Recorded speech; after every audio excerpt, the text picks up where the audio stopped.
Deixa eu conseguir tirar aqui. Ai, tá muito livre. Socorro. Não cai, não cai. Isso, muito bem. Meio precário aqui, mas a vida é isso, a vida é isso. É se virar no improviso, minha gente.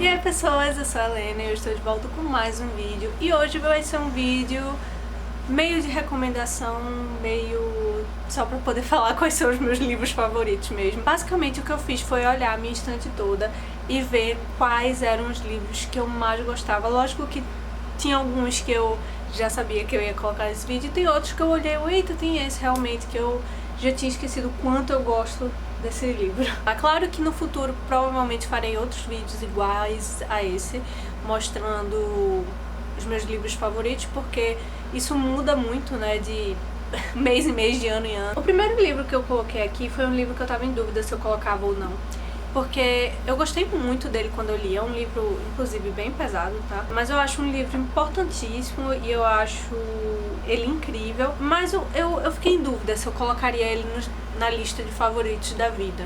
Mas se fosse os favoritos da minha estante, de forma geral, ele entraria. Enfim, eu resolvi falar dele aqui porque não quer demais fazer propaganda dele. E o livro é Eu Sei Porque o Pássaro Canta na Gaiola, de Maya Angelou. Essa edição aqui que eu tenho é a edição da Tag Livros, tá? Que veio em setembro de 2018. Eu não sou mais assinante, mas na época eu era, né? Então eu recebi ele. Mas ele já tem a edição sem ser da Tag, tá? Vocês conseguem encontrar em livraria, em site online, em sites de livros, tranquilamente, tá? Esse livro aqui é uma autobiografia dela. Ela conta aqui sobre os primeiros anos da vida dela. Os primeiros, eu quero dizer assim, mais pra infância e eu acho que pra adolescência também, pelo que eu me lembro. Então ela fala como foi crescer no sul dos Estados Unidos, numa época de segregação racial, bem punk mesmo as coisas que ela conta. Então ela conta como o racismo afetou a vida dela e como afetava as relações familiares. Ela fala aqui sobre alguns abusos que ela sofreu na vida dela. Tem cenas bem gráficas aqui, tá? É bem pesado, tem bastante coisa aqui, mas é incrível como ela escreve. Ela é uma mulher muito, muito forte e aí eu quero ler agora mais poemas dela, né? Porque ela escreveu poemas. E eu quero conhecer mais dela também, né? Agora eu falo agora como se eu tivesse lido esse livro agora, mas desde que eu li o livro que eu tenho essa vontade de conhecer cada vez mais dela. Tem outros livros dela que já chegou aqui no Brasil. Tem um livro que ela fala bastante, eu acho que é sobre a relação dela com a mãe, também é meio que uma autobiografia, mas eu não tô lembrando o nome. Se eu achar a capa eu vou colocar aqui pra vocês verem. Mas enfim, é isso. Eu tô falando muito, né? Tem muito livro aqui, eu não posso ficar falando muito sobre cada um deles. Eu fiquei em dúvida se eu ia colocar o Morro dos Ventos Uivantes de Emily Brontë nessa lista, mas eu resolvi colocar. Assim que eu li, ele virou um favorito da vida, mas eu fiquei em dúvida se eu colocava agora ou não, porque eu sinto que eu preciso reler ele pra saber se ele realmente continua sendo um dos favoritos da vida. Mas, de fato, eu continuo achando incrível como ela conta a história aqui, porque na verdade nós temos os dois personagens principais que tem um amor meio que proibido e tem uma relação muito tóxica e é uma história, não é uma história de amor, tá? É um romance gótico sobre obsessão, sobre preconceito, sobre como o meio pode afetar o indivíduo. É uma história de vingança também, querendo ou não. Não é um livro gráfico, nem pesado nesse sentido, mas tem esses temas aí, tem como pano de fundo em alguns aspectos, assim, a coisa do sobrenatural, mas não é um livro que foque no sobrenatural em si. O sobrenatural, pra mim, vem mais como um reflexo do estado emocional e mental de alguns personagens. E é incrível, pra mim, como o livro se divide, assim, entre o passado mais distante da infância dos dois protagonistas e o presente de um dos protagonistas, como ela consegue mudar a atmosfera de uma forma incrível. Eu fiz vídeo pra ele aqui no canal, eu vou deixar linkado aí na descrição todos os vídeos que tiver sobre os livros que eu tô falando, e post também se tiver no Instagram, eu vou deixar aí embaixo pra vocês. Enfim, eu não tinha certeza se eu ia colocar ele aqui, mas agora falando dele eu fico, não é, ele ainda é favorito da vida, mas eu preciso realmente dar uma confirmada nesse aspecto dele. Vamos lá, e eu estou agora surpreendendo um total de 0 pessoas trazendo Saramago. Ai, gente, tem muito livro de Saramago aqui, tá? Quer dizer, não é tanto livro assim, mas tem uns 4 livros de Saramago aqui. E eu resolvi intercalar e não colocar um atrás do outro pra não ficar cansativo só Saramago, mas eu não tô surpreendendo ninguém, né? É o meu autor favorito, vocês já sabem. O próximo que eu vou falar é O Evangelho segundo Jesus Cristo, de José Saramago. Aqui Saramago, ele conta a história do Evangelho com um Jesus muito mais humano. Ele deixa bem claro que as visões que ele tem. Que eu já vi gente falando que o Evangelho segundo Jesus Cristo, ou Saramago de forma geral, é meio desrespeitoso com a religião e tal, com o pessoal cristão, mas eu realmente não acho que seja o caso. Ele não desrespeita a crença, ele não critica a crença das pessoas, ele critica a igreja como instituição. Por isso que eu sempre gostei muito, e esse virou um dos favoritos da minha vida, porque é uma coisa que eu gosto muito de analisar. Eu acho importante a gente falar da igreja como instituição, porque, gente, é inegável. A gente vê o que muitas igrejas fazem com os fiéis, né, com a galera que tem aquela crença. A gente vê como algumas instituições se aproveitam e também como, de forma geral, as igrejas como instituição interpretam cada igreja, logicamente, e é por isso que, por exemplo, existem várias vertentes do cristianismo, né? Cada uma vai interpretar a Bíblia do seu jeito, em vários aspectos. Então é isso que Saramago critica aqui. Então ele critica aqui não a crença em si, não o fato de você acreditar em Deus ou não, ou acreditar que Jesus era o Salvador ou não.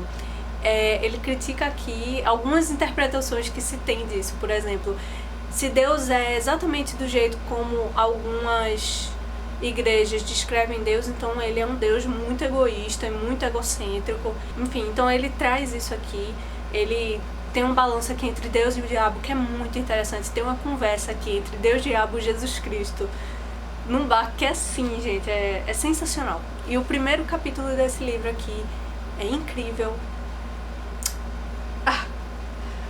Eu nem vou continuar falando, porque senão eu vou falar muito. O próximo que eu tenho aqui pra falar é Hibisco Roxo, de Chimamanda. É um livro sensacional, também é um livro bem pesado, tá, gente? Porque aqui a violência doméstica é um assunto muito discutido, mas eu acho incrível como Chimamanda consegue escrever de um jeito que a gente realmente acredita que é uma criança entrando na adolescência, né? Mas uma criança contando a história. A escrita desse livro aqui é sensacional. E aí ela fala aqui sobre, além de violência contra a mulher e violência doméstica, ela fala também sobre colonialismo, sobre autoritarismo, sobre religiosidade, sobre tanta coisa. E é incrível aqui porque ela vai falar exatamente como o colonialismo afetou a cultura africana, né, como mais especificamente na Nigéria, né, porque ela é nigeriana e o livro se passa na Nigéria. Então é muito, muito interessante. E também fala um pouco mais sobre diferença de classe, né, socioeconômica. Vamos lá, o próximo que eu tenho aqui é... Por que eu esqueci o nome do livro do nada? Eu cuspi. Calma. O próximo que eu tenho pra falar é Frankenstein, de Mary Shelley, e está sem nenhuma marcação dele aqui, nenhuma flagzinha, porque na verdade eu não li nessa edição. Eu li na edição da Dark Side Books, mas eu comprei essa daqui porque eu acho que vai ficar mais confortável pra mim de ler, porque eu não achei muito confortável a edição da Dark Side pra ler. E eu dei de presente pro meu namorado, ele adorou, é uma edição linda e eu acho que pra ele não vai ser tão desconfortável pra ler. Eu acho que eu poderia dizer que quando eu terminei ele, eu não tenho certeza se eu diria que ele tinha entrado pra lista de favoritos da vida, mas hoje eu sei que entrou e eu quero muito reler porque vira e mexe eu me pego pensando nele e ele fala sobre coisas que eu adoro pensar e ler e discutir. Eu acho que todo mundo sabe a história, né, de Frankenstein, que é o médico Frankenstein, que cria uma criatura, né, que na cultura pop acabou virando um monstro, né? A gente conhece o Frankenstein como um monstro, mas o Frankenstein é um médico e tem a criatura lá que não tem nome. E a discussão maior desse livro aqui é quem seria o monstro mesmo da história. Seria a criatura ou seria justamente o criador dela? É filosófico, é lindo e, enfim, é incrível. O próximo, mais um de Saramago, Ensaio sobre a Cegueira. Basicamente aqui o que acontece é todo mundo de um determinado país fica cego e Saramago vai meio que imaginar e discutir o que é que aconteceria com a sociedade, com a economia, com tudo de forma geral, se todo mundo ficasse cego. É pesado, é cru, acaba com você, mas é aquela leitura que você, depois que você lê, você percebe que você não é mais a mesma pessoa, sabe? E a cegueira aqui é uma verdadeira metáfora, né, pra nossa cegueira social mesmo, assim, como a gente fecha os olhos pra muitas coisas. É interessante porque se tem muito essa discussão que eu acho muito interessante sobre algumas distopias. Por exemplo, algumas pessoas dizem que isso daqui seria uma distopia. E muitas outras pessoas argumentam, e que eu acho interessantíssimo a gente falar sobre isso, essas pessoas argumentam que isso daqui de distópico não tem nada. Já acontece no nosso mundo o tempo todo, e é verdade, acontece no nosso mundo o tempo todo. É um livro incrível, foi o segundo livro de Saramago que eu li. O primeiro foi um livro de memórias dele, mas foi nesse livro aqui mesmo que eu fui mais introduzida à escrita dele, que é sensacional, e a ele de forma geral. Esse livro aqui não tem o humor ácido, a ironia que ele tem em outros livros que eu gosto tanto, tá? Esse livro não tem nada disso, não tem alívio cômico, não tem nada, tá? É pesadão mesmo, tem cenas muito gráficas, eu acho que são 2 cenas, mas elas não estão aí de forma gratuita, tá? E tem um motivo pra elas estarem ali mesmo, não é fetichista nem nada do tipo, tá? Então, é isso. E tem algumas falas aqui de personagens femininas que eu acho, assim, incrível e é muito bacana, que a personagem principal mesmo desse livro é uma mulher e ela é, assim, a força do livro e... Ai, não vou nem falar mais, vou deixar aí esse vídeo pra vocês. O próximo livro que eu tenho aqui pra mostrar é As Alegrias da Maternidade, de Buchi Micheta, também na edição da Tag Livros, mas também já saiu a edição dela pela Dublinense mesmo, uma edição muito bonita. Inclusive eu fiquei até pensando em comprar a edição desse livro da Dublinense, sem ser a da Tag, porque tá muito bonita e combina com os outros livros que a Dublinense já lançou dela. E como eu quero ler todos os livros dela que forem chegando aqui no Brasil, eu pensei em comprar também pra ficar coleçãozinha, mas eu não sei se eu vou fazer isso. Aqui também é um livro bem pesado.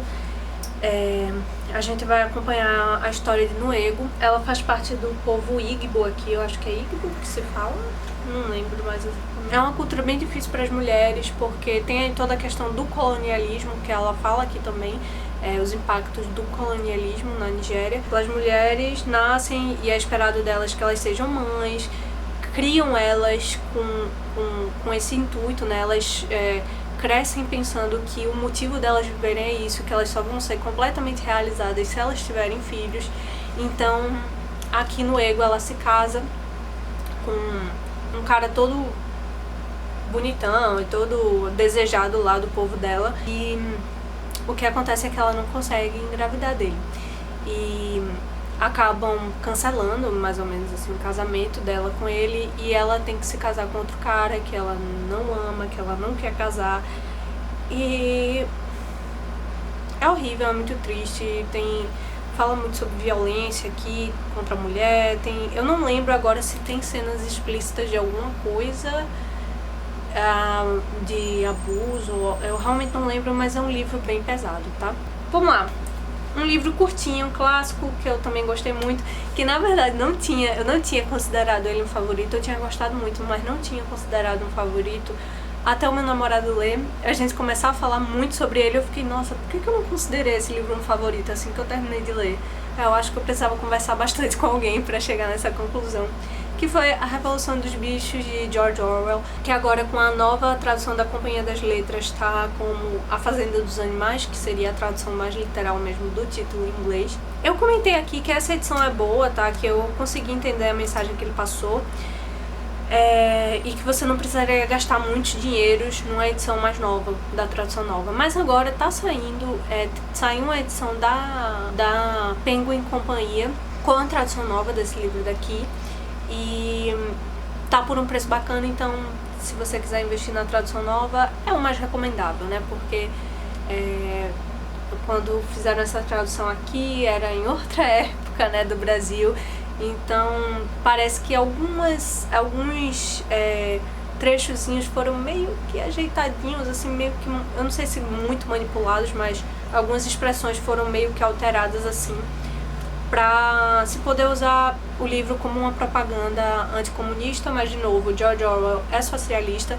Tem aqui textos de apoio que ele explica mais sobre o que é que ele queria falar, então lendo essa tradução você já consegue entender que ele não está criticando necessariamente o comunismo ou o socialismo, ele está criticando um evento específico da história, no caso a Revolução Russa. Ele faz uma alegoria incrível com os animais para falar sobre política, sobre autoritarismo, sobre ditadura e, claro, sobre a Revolução Russa. E é isso que eu acho incrível, porque ele consegue falar tanto sobre a Revolução Russa em si, mas o livro pode se expandir e falar sobre muitas e muitas outras coisas no mundo, e sobre o mundo capitalista de forma geral também. Então, tem esse daí. Eu tô até pensando se eu vou comprar a edição nova pra ver a tradução, pra ver se tem muita diferença. Eu tenho 1984 aqui, nesse mesmo tipo de edição mais antiga da Companhia das Letras, e eu não ia comprar a nova, e eu não sei se eu vou comprar a da Penguin Companhia, que também saiu, porque eu não sei se tem muita diferença de tradução, porque é o mesmo tradutor, então eu imagino que não seja tão necessário isso como seria com esse daqui, por exemplo. Enfim, eu tô começando a ficar com fome, minha barriga tá roncando. Espero que ela não ronque alto no vídeo. Vamos lá, ainda tem um bocadinho de livro aqui. Fiquem comigo, aguentem firme. O próximo que eu vou falar é Caim, de José Saramago, que eu adoro esse livro. Caim, eu acho que todo mundo já sabe quem é, né? Personagem bíblico. Às vezes eu tenho vontade de ler a Bíblia pra poder pegar as referências, assim, nos livros de forma geral, porque muitos livros fazem referência à Bíblia, mas também principalmente aos livros de Saramago, como o Evangelho segundo Jesus Cristo e Caim. Principalmente esse daqui, porque a história de Jesus Cristo de forma geral acho que quase todo mundo conhece, com mais minúcias, mas a de Caim nem tanto, né? A gente sabe que Caim matou o irmão Abel e tal, mas a gente não tem geralmente as minúcias. Então dá pra ver aqui que ele tem conhecimento da Bíblia, então dá pra ver que ele faz as referências aqui, que ele sabe a história toda que ele está recontando aqui. E é incrível, ele traz... Caim, ele é quase que uma câmera que permite a gente ver algumas coisas, assim, e eu não sei nem o que falar desse livro aqui. Saramago é Saramago. Vamos lá. O Deserto dos Tártaros, de Dino Buzzati. Eu não sei se eu tô pronunciando o nome dele certo, mas eu adorei esse livro aqui.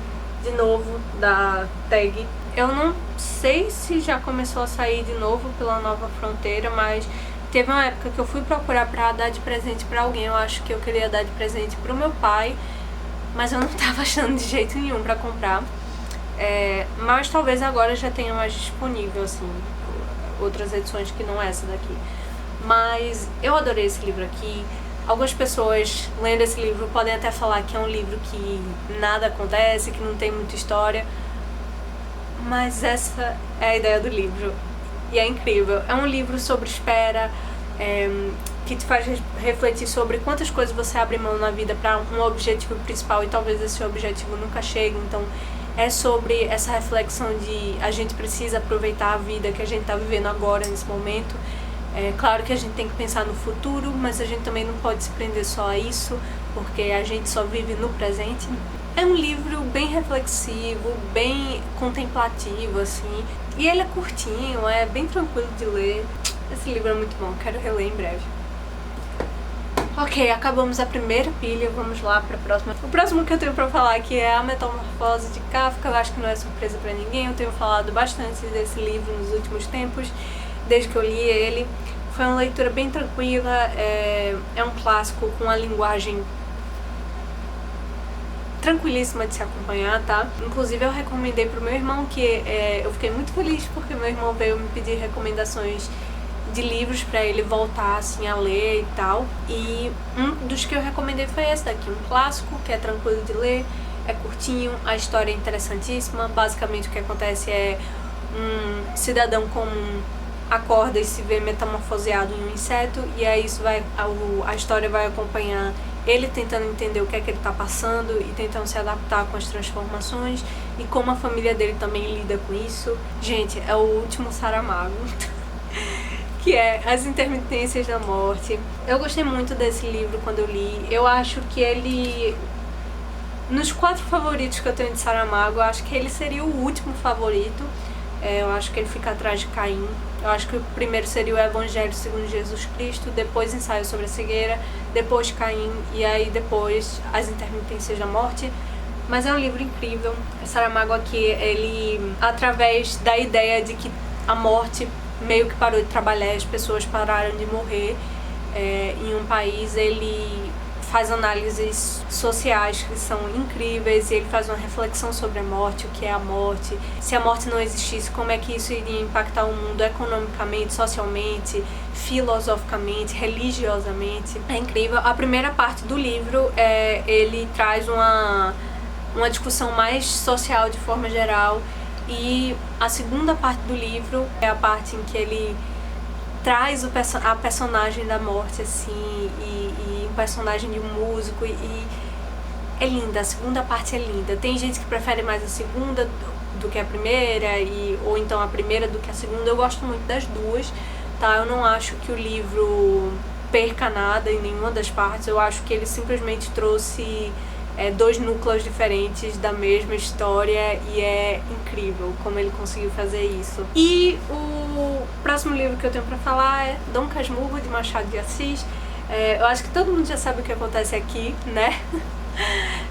Se vocês querem saber minha opinião, eu acho que ela não traiu, mas é um livro que não é sobre se ela traiu ou não, é um livro sobre dúvida, justamente sobre essa coisa do a gente não ter como saber exatamente o que aconteceu.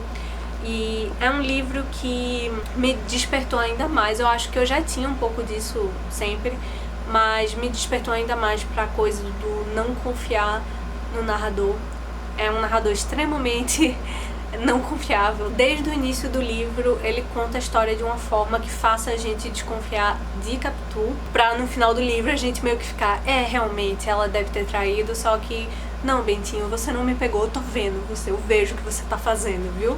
Inclusive teve alguém que falou em um comentário de um vídeo de um booktuber de fora que leu o livro, e aí a pessoa falou que não é à toa que Bentinho é advogado, porque esse livro o tempo todo ele tentando se justificar e se defender depois de ter sido uma pessoa tão ruim com as pessoas na vida dele, depois de ter jogado a esposa pra lá e o filho pra lá por causa de desconfianças dele.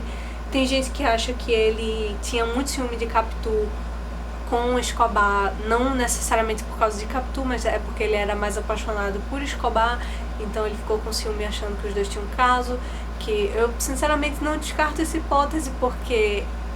Mas enfim, é um livro incrível. Você vê a genialidade de Machado aqui, só com o fato de até hoje se ter essa coisa de traiu ou não traiu, e a gente o tempo todo tá falando sobre Bentinho, sobre como ele não é confiável, e sobre como cada vez mais outros leitores vão chegando e ficando completamente mergulhados na escrita dele. Inclusive, Machado está sendo traduzido de novo, né? Estão saindo novas edições dele mundo afora, e ele tá ficando cada vez mais conhecido, né? Eu tô vendo cada vez mais gente de fora falando sobre ele. Merecidíssimo o reconhecimento, né? Não preciso nem falar. Vamos lá, gente, os últimos livros agora. E talvez você tenha chegado até o final desse vídeo pensando, não acredito que ela não vai colocar esses 4 livros. Até parece que eu não vou colocar esses 4 livros, né? A Tetralogia Napolitana, de Helena Ferrante. Primeiro livro sendo A Amiga Genial. Segundo livro, História do Novo Sobrenome. Terceiro livro, História de Quem Foge de Quem Fica. E quarto e último livro, História da Menina Perdida.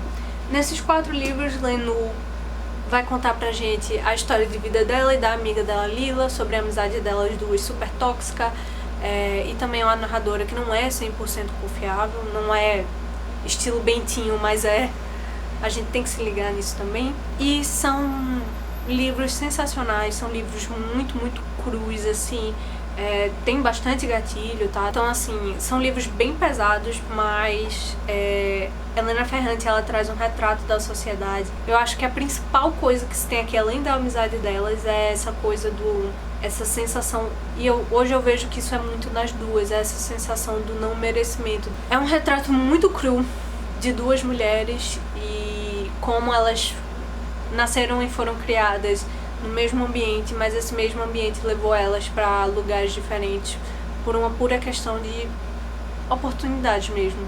Uma recebeu as oportunidades certas e o apoio certo, de certa forma, e a outra não. Então, é isso. Então é a história delas duas tentando se encaixar, tentando se salvar, tentando sobreviver numa sociedade controlada por homens mesmo. É uma leitura punk. Eu não sei quando é que eu vou reler essa série, mas eu quero reler em breve. Em breve não.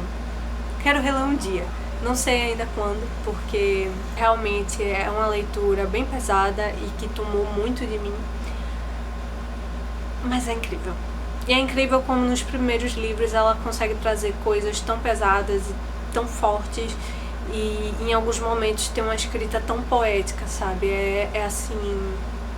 não sei explicar. Pra vocês terem noção do quanto eu me conectei com a leitura e o quanto eu fiquei fascinada com a escrita de Helena Ferrante, foi ela que me fez começar a anotar em livros. Eu fiquei, nossa, não tem como, eu preciso anotar pra eu lembrar o que eu tava pensando aqui, pra eu lembrar o que esse trecho significa. É isso.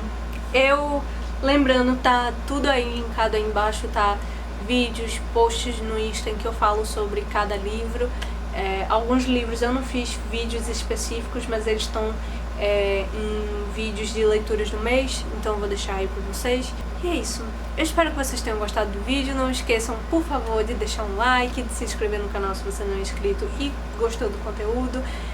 Deixa aí embaixo também nos comentários quais são os livros favoritos de vocês da vida, se vocês já leram algum desses, se alguns desses são favoritos de vocês também.